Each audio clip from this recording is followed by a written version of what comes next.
odayaasha waxgaradka iyo dadweynaha beeralayda ah ee deegaanka beer ee gobolka Togdheer ayaa si kulul uga jawaabay hadallo maalintii shalay ahayd ka soo yeedhay wasiirka wasaaradda horumarinta beeraha Soomaaliland Axmed Muumin Said. dadweynahan oo saxaafadda kula hadlay deegaanka beer ayaa wasiirka horumarinta beeraha ku eedeeyay in mashruuc beer qodis ah oo deegaankan loogu talagalay uu u wareejiyay deegaanka Xaaxi ee gobolka Togdheer, waxaana madaxweynaha Soomaaliland ugu baaqeen inuu arrinkan wax ka qabto.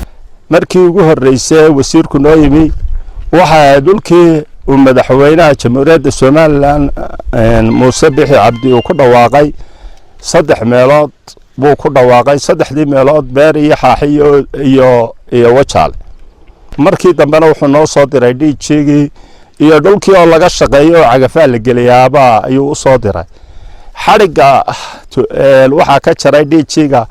bishii 20 buu xariga ka jaray. markii uu ka jaray cagafiina way u soo kireeyeen way galeen lacagtii wali alaanka lama siin. intii kale iyo inoo harsan 700 baan wasaaradda ku soo xiraynay oo hektar ayaan ku soo xirayn. kulmiyaanu ahayn xusbiga kulmiyaanu ahayn dhamaanba halkan maanta ka doonaynay in waxtarkii aanu helno aanu intaaba u soo halgabanay aanu helno beer uu ka laabay wixii wax qabadkii waxaanaan isku ogeyn oo sheeg xaalmarin dadkaasi aad madaxa goosatay aanu uga dacwoonaynaa xawey madaxweynaha jamhuuriyadda Soomaaliland Muuse Bixi Cabdi oo markii suu kaaya dambeysay yiri beer waxaan ka dhigayaa qoti baan ka dhigayaa wax soo saar baan ka dhigayaa awood baan saaraya awood aad ku ballan qaaday wataas oo aan la ka leexiyay maaha laba mashruuc la taabtay beeridaynta kuma dhamaa hadii wasiirku qaatay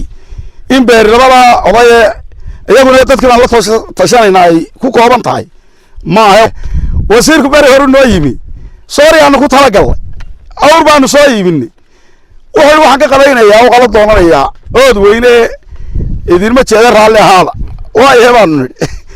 haayna waxa soo baxay Xaaxi baan ugu daray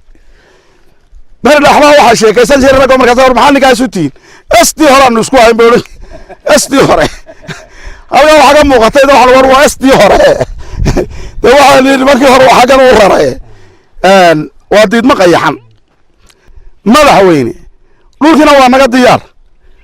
in dawladdu wax ka qabato oo wax kala soo baxda diyaar baan u nahay. wasiirku wax laba nin lagu qaado beer adeena ka weyn boolmana ka weyn dilina ka weyn waa kabtan hadalkaasu hadalka dib loogu cilaad xalina beer waxbay diiday waxa kale weeye walaylkii baa kula joogay oo xaqiladii baa kula joogay oo labadaan ku yiraahdo hadalkooda aan noo raacin labadooda meelood baa qaateen dhulka laga bixinay jiro hadalkaagu wuu la xanuuntay hadal mas'uul maaha kuma laynaan kala tagin hadalka aad ugu tiri waxaagii dawladdu naga codsatay xukuumaddu naga codsatay waanu haynaa waanu kordhinaynaa waanu doonaynaa anagu xaq waxaan u leenahay aanu helo mashruuca yagi cid kale ma qaadan karto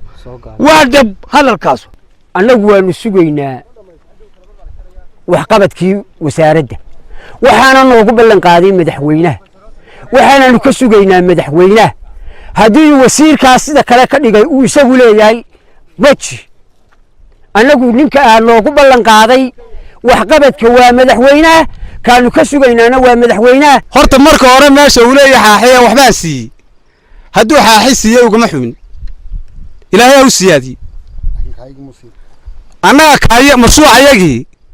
Xaaxi lama siin galbeedna lama siin meel kalena lama siin wasiirka dacalka ku sita waxaan leenahay madaxweyne ninka wasiirka ee wuxuu xalay ku hadlayay aad maqlaysay ee daawanaysay hanagu halaynaa naga qabo. Axmed Salebaan Arab Axmed Kaafi Bulsha TV Burco.